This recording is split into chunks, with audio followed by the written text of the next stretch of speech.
ಒರಟಾದ ಮತ್ತು ಒಣಗಿದಂಥ ಇರುವ ಕೂದಲಿಗೆ ಮತ್ತು ಕವಲು ಒಡೆದ ಕೂದಲು ಎಲ್ಲದಕ್ಕೂ ಈ ಜೆಲ್ಲನ್ನು ಉಪಯೋಗಿಸಿದ್ರೆ ತುಂಬ ಉಪಯೋಗ ಆಗುತ್ತೆ. ಇದರಲ್ಲಿ ಪ್ರೋಟೀನ್ ಮತ್ತು ಮಿನರಲ್ಸ್ ಯಥೇಚ್ಛವಾಗಿ ಇದೆ.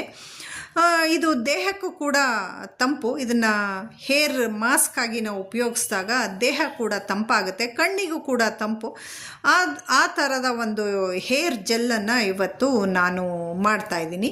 ಕೂದಲಿನ ಬುಡ ಗಟ್ಟಿಯಾಗಿ ಒಳ್ಳೆಯ ಸೊಂಪಾದ ಕೂದಲು ಬೆಳೆಯುತ್ತೆ ಈ ಜೆಲ್ ಉಪಯೋಗಿಸೋದ್ರಿಂದ. ಇದನ್ನು ಕೂದಲಿಗೆ ಹಾಕಿಕೊಂಡು 20ರಿಂದ 30 ನಿಮಿಷದವರೆಗೆ ಹಾಗೆ ಬಿಟ್ಬಿಟ್ಟು ನಂತರ ಉಗುರು ಬೆಚ್ಚಗಿನ ನೀರಿನಿಂದ ತೊಳಿಬೇಕು. ಅದಾದ ನಂತರ ಮಾರನೆಯ ದಿನ ಈ ಕೂದಲಿಗೆ ಎಣ್ಣೆ ಹಚ್ಚೋದ್ರಿಂದ ತುಂಬ ಚೆನ್ನಾಗಿ ಕೂದಲು ಬೆಳವಣಿಗೆ ಆಗುತ್ತೆ. ನಮಸ್ಕಾರ. ನಾನು ಇಲ್ಲಿ ನಮ್ಮ ಮನೆಯಲ್ಲಿ ಇರುವಂತಹ ದಾಸವಾಳದ ಹೂವು ಮತ್ತು ದಾಸವಾಳದ ಎಲೆಯನ್ನು ತಗೊಳ್ತಾ ಇದ್ದೀನಿ. ಮತ್ತು ದಾಸವಾಳದ ಹೂವಿನ ಪುಡಿ ಕೂಡ ಆನ್ಲೈನಲ್ಲಿ ಸಿಗುತ್ತೆ. ಅದನ್ನು ಕೂಡ ನಾವು ಉಪಯೋಗಿಸ್ಕೊಂಡು ಈ ಹೇರ್ ಜೆಲ್ಲನ್ನು ಮಾಡಿಕೊಳ್ಬಹುದು. ಯಾವುದೇ ಬಣ್ಣದ ದಾಸವಾಳದ ಹೂವಾದರೂ ಕೂಡ ನಡೆಯುತ್ತೆ. ಕೆಲವ್ರ ಮನೆಯಲ್ಲಿ ಬಿಳಿ ಮತ್ತು ಪಿಂಕ್ ಇರುತ್ತಲ್ಲ, ನಾಟಿ ಅಂತ ಹೇಳ್ತೀವಲ್ಲ, ಅದು ಕೂಡ ಆಗುತ್ತೆ. ಮತ್ತು ಈ ಥರ ಬೇರೆ ಬಣ್ಣದ ದಾಸವಾಳದ ಹೂ ಕೂಡ ಉಪಯೋಗಿಸ್ಕೋಬಹುದು. ದಾಸವಾಳದ ಹೂವು ಮತ್ತು ಎಲೆಗಳನ್ನು ನಾನು ಕಲೆಕ್ಟ್ ಮಾಡ್ಕೊಳ್ತಾ ಇದ್ದೀನಿ.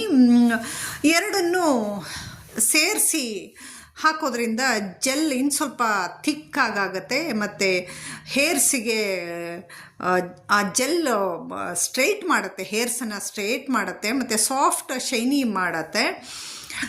ಇದಾದ ನಂತರ ನಾನು ಅನ್ನದ ಗಂಜಿಯನ್ನು ಕೂಡ ತಗೊಳ್ತೀನಿ. ಈ ಜೆಲ್ ತುಂಬ ಮತ್ತಷ್ಟು ಉತ್ಕೃಷ್ಟ ಆಗುತ್ತೆ ಈ ಅನ್ನದ ಗಂಜಿ ಹಾಕೋದ್ರಿಂದ. ಅಕ್ಕಿನಲ್ಲಿ ಅತಿ ಹೆಚ್ಚಾಗಿ ಪ್ರೋಟೀನ್ ಮಿನರಲ್ಸ್ ಇರೋದ್ರಿಂದ ಅದು ನಮ್ಮ ಕೂದಲಿನ ಬೆಳವಣಿಗೆಗೆ ತುಂಬ ಒಳ್ಳೆಯದು. ನಿರಂತರವಾಗಿ ಉಪಯೋಗಿಸೋದ್ರಿಂದ ನೀವು ಸಾಕಷ್ಟು ಬದಲಾವಣೆ ಕೂಡ ಕಾಣಬಹುದು. ನಾನು ಅನ್ನದ ಗಂಜಿಯನ್ನು ಕಲೆಕ್ಟ್ ಮಾಡ್ಕೊಳ್ತಾ ಇದ್ದೀನಿ ಒಂದು ಬೌಲಲ್ಲಿ. ಅನ್ನ ಬೇಯ್ತಾ ಇರುವಾಗ ಸಿಮ್ ಅಲ್ಲಿ ಇಟ್ಕೊಳ್ಳಿ, ಸ್ಟವನ್ನು ಇಟ್ಕೊಂಡ್ಬಿಟ್ಟು ನಿಧಾನವಾಗಿ ಈ ಗಂಜಿಯನ್ನು ತೆಕ್ಕೊಳ್ಳಿ. ಮತ್ತು ಇನ್ನೊಂದು ಬಗೆಯಲ್ಲಿ ಒಂದು ಬೌಲ್ಗೆ ಕೂಡ ಈ ಥರ ಬಸಿಯುವುದು, ಅನ್ನ ಬಸಿಯುವುದು ಅಂತ ಹೇಳ್ತಾರಲ್ಲ, ಹಾಗೆ ಕೂಡ ನೀವು ಗಂಜಿಯನ್ನು ತೆಕ್ಕೊಳ್ಬೋದು. ನಿಮಗೆ ಹೇಗೆ ಕಂಫರ್ಟಬಲ್ ಅನಿಸುತ್ತೆ ಹಾಗೆ ಗಂಜಿ ಕಲೆಕ್ಟ್ ಮಾಡ್ಕೊಳ್ಳಿ. ನಂತರ ಬಿಸಿ ಗಂಜಿಗೆ ನಾನು ದಾಸವಾಳದ ದಳಗಳನ್ನು ಮಾತ್ರ ಸೇರಿಸ್ತಾ ಇದ್ದೀನಿ. ದಾಸವಾಳದ ದಳಗಳೇ ಸಾಕು, ಈ ಮಧ್ಯದ ಕೇಸರ ಏನು ಬೇಕಾಗೋದಿಲ್ಲ.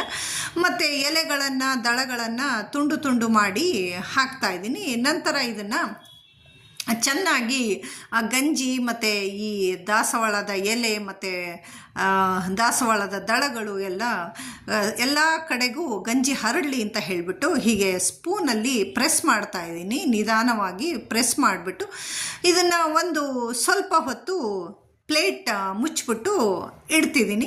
ನಂತರ ಯಾರಿಗೆಲ್ಲ ಸ್ವಲ್ಪ ನೆಗಡಿ ಆಗುತ್ತೆ ಅನ್ನೋರು ಉಗುರು ಬೆಚ್ಚಗಿರೋದನ್ನು ಕೂಡ ಅಪ್ಲೈ ಮಾಡ್ಕೋಬಹುದು. ಇಲ್ಲ ಅಂತಂದರೆ ತಣ್ಣಗಿರುವ ಜೆಲ್ ಕೂಡ ಅಪ್ಲೈ ಮಾಡ್ಕೋಬಹುದು. ನಂತರ ಇದು ತಣ್ಣಗಾದ ನಂತರ ಇದನ್ನು ನಾನು ಹಿಂಡಿ ತೆಗಿತಾ ಇದ್ದೀನಿ. ಈ ಥರ ಹಿಂಡೋದ್ರಿಂದ ಎಲೆ ಮತ್ತು ದಳದಲ್ಲಿರೋ ಜೆಲ್ ಕೂಡ ಚೆನ್ನಾಗಿ ಹೊರಗೆ ಬರುತ್ತೆ ಮತ್ತು ತಿಕ್ಕಾಗಿ ಬರುತ್ತೆ ಜೆಲ್. ಸೋಸ್ಕೊಳ್ತೀನಿ ಇದನ್ನು. ಸೋಸಿದ ನಂತರ ಆ ಎಲೆ ಮತ್ತು ದಳಗಳಿದೆಯಲ್ಲ ಅದನ್ನು ತೆಗೆದುಬಿಟ್ಟು ಬರೀ ಈ ಜೆಲ್ಲನ್ನು ನಾವು ಕೂದಲಿಗೆ ಹಾಕ್ಬಿಟ್ಟು ಶಾಂಪು ಹಾಕಿದೇನೆ ಹಾಗೆ ತೊಳೆದ್ರೆ ತುಂಬ ಎಫೆಕ್ಟಿವ್ ಆಗಿರುತ್ತೆ. ಶಾಂಪು ಹಾಕೋದ್ರಿಂದ ಸ್ವಲ್ಪ ಇದರದ್ದು ಕೆಮಿಕಲ್ ಬೇಸ್ ಅಲ್ವ ಶಾಂಪುಗಳು, ಇದರದ್ದು ನಿಮಗೆ ಪರಿಣಾಮ ಕಮ್ಮಿ ಆಗತ್ತೆ ಅಂತ ನನ್ನ ಅನಿಸಿಕೆ. ಯಾರಿಗೆಲ್ಲ ಶಾಂಪು ಮಾಡಲೇಬೇಕು ಅಂತ ಅನಿಸುತ್ತೋ ಅವರೆಲ್ಲ ಶಾಂಪು ಮಾಡಿ. ಮೈಲ್ಡ್ ಆಗಿರೋ ಶಾಂಪು ಉಪಯೋಗಿಸಿ ಕೂದಲಿನ ಉದ್ದ ಮತ್ತು ಕೂದಲಿನ ದಪ್ಪಕ್ಕೆ ಅನುಗುಣವಾಗಿ ಜಾಸ್ತಿ ಕಮ್ಮಿ ಜೆಲ್ಲನ್ನು ತಯಾರಿಸ್ಕೊಂಡು ಉಪಯೋಗಿಸಿ. ಮತ್ತೊಂದು ವ್ಲಾಗ್ ಜೊತೆ ಮತ್ತೆ ಸಿಗ್ತೀನಿ ನಿಮ್ಮೆಲ್ರಿಗೂ. Thank you for watching. Bye.